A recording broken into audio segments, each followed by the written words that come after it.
അസ്സലാമലൈക്കും, നമസ്കാരം. ഇന്ന് നമ്മളെ റെസിപ്പി എന്ന് പറയുന്നത് പിന്നെ സാമ്പാറാണ്. അപ്പോൾ നല്ല ടേസ്റ്റി ആയിട്ടുള്ള നമ്മുടെ വീട്ടിൽ തന്നെ പൊടിച്ചുണ്ടാക്കിയ സാമ്പാർ പൊടി കൊണ്ട് ഉണ്ടാക്കുന്ന ഒരു സാമ്പാറാണ്. അപ്പോൾ ഈ സാമ്പാർ എങ്ങനെയാണ് റെഡിയാക്കണമെന്ന് നോക്കാം. അപ്പോൾ നമുക്ക് താമസിയാതെ തന്നെ വീഡിയോയിലോട്ട് കിടക്കാം.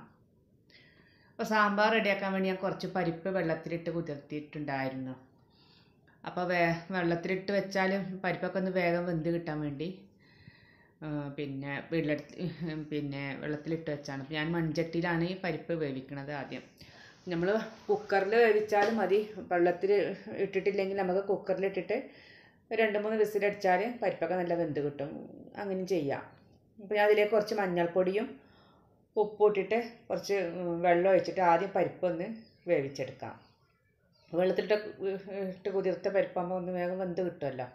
അപ്പോൾ പരിപ്പ് വേകുന്ന സമയം കൊണ്ട് നമുക്ക് വെജിറ്റബിളൊക്കെ ഒന്ന് കട്ട് ചെയ്തെടുക്കാം. അപ്പോൾ ഞാൻ വെജിറ്റബിൾസൊക്കെ ഒന്ന് കട്ട് ചെയ്ത് കുറച്ച് നീളത്തിൽ തന്നെ കട്ട് ചെയ്തെടുത്തിട്ടുണ്ട്. അപ്പോൾ ഈ വെജിറ്റബിൾസ് ഒക്കെ നല്ല കഴുകിയെടുത്ത് അതിൽ നിന്ന് ഞാൻ ചേന ഒന്ന് മാറ്റി വെച്ചിട്ടുണ്ട്. ചേന മറ്റേ കുറച്ച് വേവ് ഉണ്ടാവുമല്ലോ, അപ്പോൾ അത് ആദ്യം ഒന്ന് വേവിച്ചെടുക്കാം. അപ്പോൾ വേവുള്ള കഷ്ണങ്ങൾ നമ്മൾ ആദ്യം വേവിച്ചെടുത്തിട്ട് വേവ് കുറഞ്ഞത് പിന്നെ ഇട്ട് കൊടുത്താൽ നമ്മൾ കഷ്ണങ്ങൾ വെന്ത് ഉടയാതിരിക്കാൻ വേണ്ടിയിട്ടാണ് കേട്ടോ. അപ്പോൾ ആദ്യം ഇത് ഒന്ന് പകുതി വേവാകുമ്പോൾ ബാക്കിയുള്ള കഷ്ണങ്ങളും ഇട്ട് കൊടുക്കാം. അപ്പോൾ വെള്ളം പരിപ്പ് വെന്തപ്പോൾ വെള്ളം കുറച്ച് കുറവായതുകൊണ്ട് ഞാൻ നല്ല തിളച്ച വെള്ളമാണ് ഒഴിച്ച് കൊടുക്കുന്നത്. നമ്മളിങ്ങനെ വെള്ളം കുറവാകുമ്പോൾ നമുക്ക് വെള്ളം ഒഴിച്ച് കൊടുക്കാം. നമ്മൾ പച്ചവെള്ളം ഒഴിച്ച് കൊടുക്കരുത്. അപ്പോൾ നമ്മൾ ചുടുവെള്ളം തന്നെ ഒഴിച്ച് കൊടുക്കുക.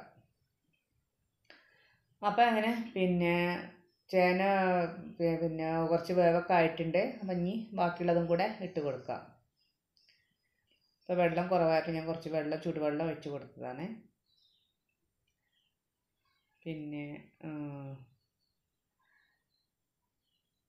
ഞാൻ ഒരു കുടംപുളി ഇതിലിട്ട് കൊടുത്തിട്ടുണ്ട്. ഇനി പുളിൻ്റെ ആവശ്യം ഉണ്ടെങ്കിൽ നമുക്ക് വേറെ പുളി ആവശ്യമുണ്ടെങ്കിൽ കുറച്ച് ഒഴിച്ച് കൊടുത്താൽ മതി. പിന്നെ ഞാൻ കഷ്ണങ്ങളൊക്കെ ഇതിലേക്ക് ഇട്ട് കൊടുക്കുകയാണ്. അപ്പോൾ ഇതിൽ വെണ്ടയ്ക്ക ഞാൻ മാറ്റി വെച്ചിട്ടുണ്ട്. അപ്പോൾ ഇതൊക്കെ ഒന്ന് വെണ്ട തിളച്ചതിൻ്റെ ശേഷം നമുക്ക് വെണ്ടയ്ക്കൊക്കെ ഇട്ട് കൊടുക്കാം. വെണ്ടയ്ക്ക, തക്കാളിയൊക്കെ. അപ്പം ഈ കഷ്ണങ്ങളൊക്കെ ഒന്ന് വെന്ത് വരുന്ന സമയത്ത് സമയം കൊണ്ട് നമുക്കിത് വേറൊരു സ്റ്റൗവിൽ വെച്ചിട്ട് ഇത് വറുത്തെടുക്കുക. ഇത് ഞാൻ സാമ്പാർ പൗഡറിനുള്ള സാധനങ്ങൾ കടല, ഉണക്കമുളക്, ഉലുവ, ഉഴുന്ന് പരിപ്പ്, മല്ലി, ഇങ്ങനെയുള്ള പരിപ്പുകളും മല്ലി മുളകെല്ലാം കൂടെ വറുത്തിട്ടാണ് ഞാൻ സാമ്പാർ പൗഡർ ഉണ്ടാക്കുന്നത്. അപ്പോൾ അതൊന്ന് നമുക്ക് പൊടിച്ചെടുക്കാം. ഒന്ന് ചൂടാറിയതിന് ശേഷം വേണം നമ്മൾ പൊടിച്ചെടുക്കണമെങ്കിൽ. അപ്പോൾ ഈ കഷ്ണങ്ങളൊക്കെ ഒന്ന് വെന്ത് വന്നിട്ടുണ്ട്. അപ്പോൾ ഇനി ബാക്കിയുള്ള കഷ്ണങ്ങളും കൂടെ ഇട്ട് കൊടുക്കട്ടെ. ഇതിലേക്ക് ഇനി തക്കാളി വെണ്ടയ്ക്കൊക്കെ ഞാൻ മാറ്റി വെച്ചിട്ടുണ്ടായിരുന്നു. അപ്പോൾ അതും കൂടെ ഒന്ന് ഇട്ട് കൊടുക്കുന്നുണ്ട്, വഴുതനയ്ക്ക്. അപ്പം ഇനി അത് വെന്ത് വരുമ്പോഴേക്ക് നമുക്ക് സാമ്പാർ പൗഡർ പൊടിച്ചെടുക്കുകയും ചെയ്യാം. ഈ നമുക്കൊന്ന് വറുത്തെടുക്കാനുണ്ട്. ഒരു 2 ടേബിൾ സ്പൂൺ തേങ്ങ ഇതിലേക്ക് വറുത്തിട്ടുണ്ട്. കുറച്ച് തേങ്ങ മതി. ഇതിൻ്റെ മിക്സിയുടെ ജാറിലേക്ക് ഇട്ട് കൊടുത്തിട്ടുണ്ട്. നല്ല തണുത്തതിന് ശേഷമാണ് നമ്മൾ പൊടിച്ചെടുക്കുക. അപ്പോൾ നല്ല തണുത്തതിന് ശേഷം ഞാനത് പൊടിച്ചെടുത്തു. അപ്പോൾ അതെല്ലാം പൊടിഞ്ഞ് കിട്ടിയിട്ടുണ്ട്. അപ്പോൾ നല്ലൊരു മണവും ഇതിൻ്റെ ഇതൊക്കെയാണിത്. നമ്മൾ വീട്ടിൽ തന്നെ പൊടിച്ചെടുക്കുമ്പോൾ അതിന് നല്ലൊരു ഇതാണില്ല. നല്ലൊരു സാമ്പാർ പൗഡറിൻ്റെ മണം പുതുമ നഷ്ടപ്പെടാത്തൊരു പൗഡറായിട്ട് നമുക്ക് കിട്ടും. അപ്പോൾ ഞാൻ ചീനച്ചട്ടി ചൂടാക്കിയിട്ട് അതിലേക്ക് കുറച്ച് തേങ്ങ ഇട്ടിട്ടുണ്ട്. തേങ്ങ വെച്ചാൽ വളരെ കുറച്ച് തേങ്ങ മാത്രമേ ഇതിലേക്ക് ഞാൻ ഇട്ടിട്ടുള്ളൂ. ഒരു 2 ടേബിൾ സ്പൂൺ തേങ്ങ അതൊന്ന് ചൂടാക്കുക. അതിലേക്ക് ഞാൻ ചെറിയ ഉള്ളിയും വെളുത്തുള്ളിയും കറിവേപ്പിലും ഇട്ട് കൊടുത്തിട്ടുണ്ട്. എന്നിട്ട് നല്ല ഒന്ന് വറുത്തെടുക്കുക. ഇതൊന്നൊരു പകുതി വറവാകുമ്പോൾ നമുക്ക് ഇതിലേക്ക് സാമ്പാർ പൊടി ഇട്ട് കൊടുത്തിട്ട് നല്ലൊന്ന് വറുത്തെടുക്കണം. അപ്പോൾ ഇതൊരു പകുതി വറവൊക്കെ ആയിട്ടുണ്ട്. ഇനി ഇതിലേക്ക് നമ്മൾ പൊടിച്ച് വെച്ച സാമ്പാർ പൊടി ഉണ്ടല്ലോ, ഇത് ഈ തേങ്ങയിലിട്ടിട്ട് ഒന്ന് വറുക്കുകയാണ്.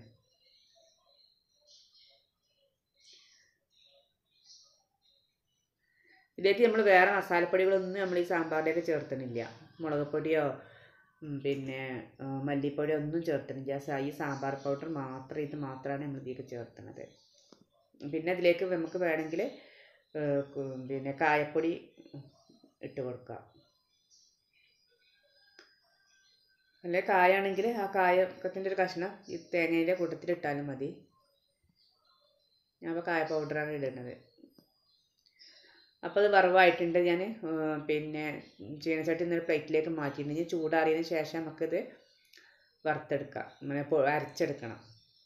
കഷ്ണങ്ങളൊക്കെ വെന്തിട്ടുണ്ട്. ഇനി നമുക്ക് പിന്നെ അരച്ചിട്ട് ഇതിലേക്ക് ഒഴിച്ച് കൊടുക്കാം. അപ്പം ഞാൻ അരച്ചിട്ടുണ്ട്. അപ്പോൾ ഇത് പിന്നെ നല്ലോണം അരച്ചെടുത്തു. അപ്പം ഇനി ഇത് സാമ്പാറിലേക്ക് ഒഴിച്ച് കൊടുക്കുകയാണ്.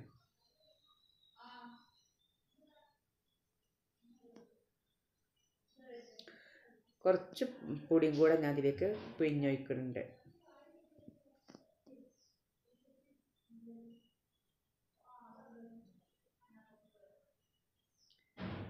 നമ്മൾ സാമ്പാറൊക്കെ നല്ല തിളച്ച് വന്നിട്ടുണ്ട്.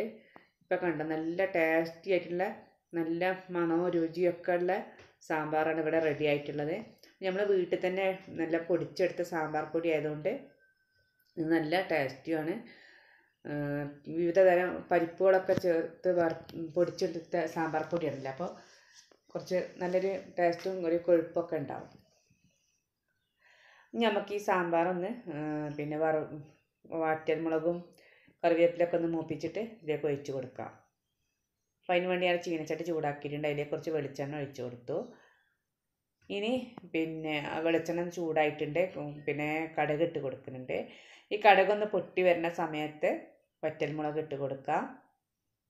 ആ വറ്റൽമുളകൊന്ന് മൂത്ത് വരുമ്പോഴേക്കും കറിവേപ്പില ഇട്ട് കൊടുക്കാം. ഇനി അതെല്ലാം കൂടെ ഒന്ന് വഴറ്റിയിട്ട് ഈ സാമ്പാറിലേക്ക് ഒഴിച്ച് കൊടുക്കാം.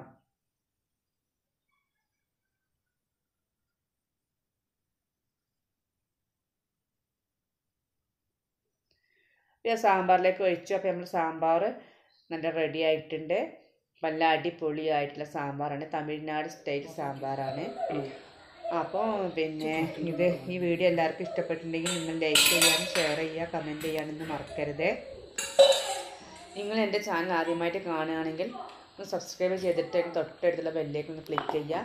അതിൽ ഓൾ എന്ന ഓപ്ഷൻ എനേബിൾ ചെയ്താൽ നിങ്ങൾക്ക് എല്ലാ വീഡിയോസും മിസ്സാവാതെ കിട്ടുന്നതാണ്. അപ്പോൾ ഇനി നമുക്ക് പുതിയ വീഡിയോയുമായിട്ട് നമുക്ക് വീണ്ടും കാണാം. അസ്സലാമു അലൈക്കും.